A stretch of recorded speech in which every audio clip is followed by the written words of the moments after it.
metrics because, remember, no data, no dollars, right?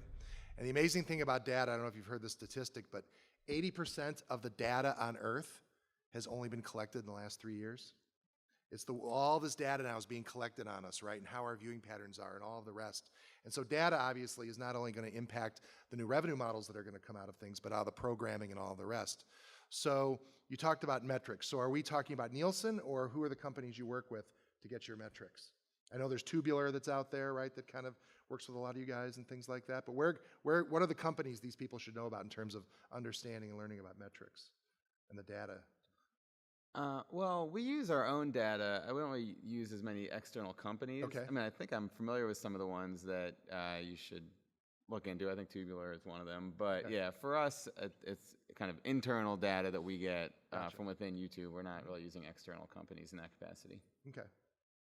Yeah, we're tracking, I mean, the same thing. I mean, we're tracking our data, everything from, starts to how long they're watching the videos, all the same stuff that these guys are doing. And, and on the set-top box, we have our own ways of tracking this stuff too. But like for the audience, like if they want to learn what are the highest rated shows on Fullscreen, how can they find that out? I'm trying to think of. You can't. You can't find that out. You can't find that, okay. I mean, I'll give a shout out my... well, like, doesn't TubeFilter... Tubular, if you have a subscription to Tubular, you can get certain data that'll say, based on certain data that you guys allow, right? Yeah, people can use our API to create some really great charts on how top creators are trending. So, like, give a shout out to my friend's company, VidStatsX. It's VID STATSX.com. So on that one, it'll give you sort of all the top subscribed YouTube channels, but then you could also see which channels picked up the most subscribers this week or over the last month. And then if you actually click onto a channel, you can see which of their videos have the most views, which of their videos are the highest rated, how that channel is trending. That's a great site to go to maybe before a meeting if you're meeting with somebody who has some kind of YouTube audience, to go into that meeting with more than just how many subscribers they have, but actually watching some of their best and biggest videos, seeing how the channel is trending. And just for me personally, doing that on a regular basis is important because the trends on YouTube change a lot. And, there's just in the last year, we'll see a format break out that had never done well before. So, 5 years ago, it was gaming just blew up. And then a year after that, it was toy unboxings. And a year after that, it was a lot of this like educational explainer content. And there's a lot of reasons why different formats start to do well on YouTube.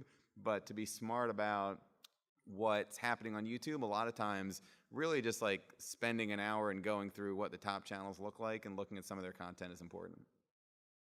Great. Yeah, and we certainly use Tubular as a source, especially when you're looking at digital talent. For us, obviously, if we're thinking about casting or thinking about what talent we could bring on to help market shows, understanding that their various like digital talents and YouTubers' traffic patterns, their number of subscribers, those are all helpful. But you might also, there are a lot of YouTubers that have been established, right? YouTube's been around for 8 years. And so they might have built audiences over time, but so the absolute number of subscribers may not be the metric sometimes. Right. The rate of that channel's growth, the level of engagement with their audience, those are also very key metrics. So being able to use those type of data sets as far as evaluating what talent to be working with, I think is a key piece for us.